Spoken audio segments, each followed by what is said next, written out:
Hello. In the last talk, we saw this inverted bell-shaped graph of sigma MUF n time versus sigma MDE. When we divide sigma MUF upon sigma MDE, which is the good upon the bad, we get what we call as the factor of ideality, or I. In the perfect case, I should tend to infinity. In other words, a system should perform as many functions as it can, and it should ideally have zero mass, zero dimensions, or as less dimensions as possible for fulfillment of MUF, and zero energy consumed in manufacturing and running it. Let us take a case of TV set, since we have been taking this example in the last case. A TV set should be as thin as a human hair. It should be weighing 0.01 ounces, and it should not consume any energy. Well, when I say of dimensions, you would say that at least it would have an area. Otherwise, how will the eye be able to view the screen? But I would say yes, it could be the size of a microbe, and yet optically, because what is formed, in our eye is actually a virtual image, and it should be a drop of fog or something, and we should be able to see the whole thing. But what exists there is actually virtually not existing. So this curve now is translated down here because I have put MUF upon MDE here, and this is against versus time. So this is ideality versus time, and this is what we call as the functional performance index, one of the most important parameters of a technical system during its evolution. And all our eyes are supposed to be on this. Now we see that during this part of the curve, when both are increasing almost simultaneously, the slope of this is 45 degrees, so tan of this is 1, so the curve is hardly rising. Whereas in this portion, which is a kind of a flat curve, so MUF is really increasing, it's like racing past, with MDE not increasing or constant or decreasing. The curve becomes a very steep one, and so on. Thank you. Hello, and welcome to the next part of the talk. Now, we were just talking of this curve. Now we see the functional performance index against time, and I have plotted here several kinds of renewable energies. Well, we see that wind energy is in the rapid growth stage, whereas the geothermal, solar and biomass are either in the infancy stage, and the hydraulic energy is really in its old stage. Now, the wind energy is something where we will focus our attention on. Now, this is a conventional generator which is coupled to the wind turbine, and it is generating AC voltage. Well, it has a lot of subsystems. It has got a blade which is quite heavy. It's got a rotor. It's got a gearbox. It's got a generator. It's got a transformer, and it's got a heavy tower. And then, of course, there's an electric station which I will not call as a part of the system. And finally, we have the power line. So if we add the total mass, it comes to 222 tons, and that is excluding foundations, and it's generating a power of 2000 kilowatts. So now the ideality is, which actually was MUF upon MDE. Well, the MUF here is of course the power, and the MDE was mass, dimensions and energy consumed. Now the energy consumed in running a silent windmill is virtually zero, so we neglect that. And then the dimension is something which are not so important, so we basically focus on the mass. So MUF upon MDE converts here into power in kilowatts upon mass in tons. So this is the ideality of the conventional wind machine. We have tried to convolute it, which means we have tried to bring it down from here to here. So we have actually done rapid inventive steps on it, and when it is here, we say it is in its convoluted form.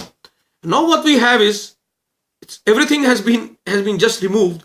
We have the windings, and the windings are on the stator itself, and the rotor is magnetized, so it's a brushless mechanism, and the pitch of the blades have been tuned in such a way, and it's matching the wind speed in such a way that there is no need of gearbox. So the heaviest subsystem gearbox has been eliminated, and then the power is generated as a DC voltage, but at a higher amplitude, meaning that at a higher voltage.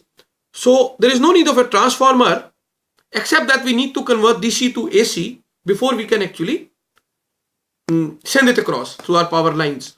So this machine in its highly convoluted form is so light that we are hanging it by a helium balloon. And the ideality here comes almost as it's 75 tons weighing and the power is 2000 kilowatts. So the ideality is 27 kilowatt per ton, and we have increased 48%. This invention was done jointly with Mr. Inigo, who is a Spanish electrical engineer and a good friend of mine. Now these are 5 of my patents, and they are again in wind machine, and I'm just trying to show it to you on the on the scale so that you are able to see it nicely. Yeah, no, that's better actually. So this is the first innovation in which there is a reversal of the stator and the rotor. The inside portion or the rotor is now carrying the is now having the windings, and the rotor is a magnet. So basically is the magnet which is going over the windings. So there is not need for any brush. So it's a contactless kind of machine. And the next innovation is